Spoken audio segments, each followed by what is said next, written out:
পাকিস্তানের সাথে দ্বিতীয় টেস্টে লিটন দাস তার কেরিয়ারের চতুর্থ সেঞ্চুরি তুলে নিলেন।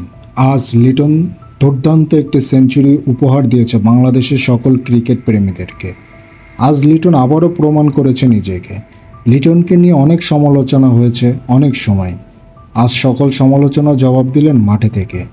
লিটন আজ 138 রান করেছে, এর মধ্যে 13টি চারের মার এবং চারটি ছক্কার মার ছিল।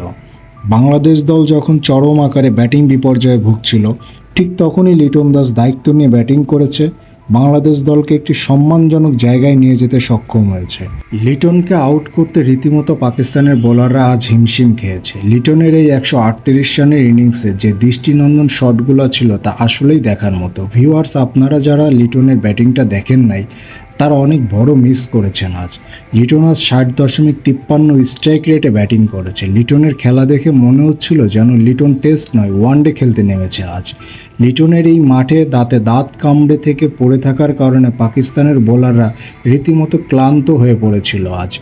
আজ লিটনের ব্যাটিং নিয়ে যত প্রশংসাই করি না কেন তা অনেক কম হয়ে যাবে। এক কথায় অসাধারণ।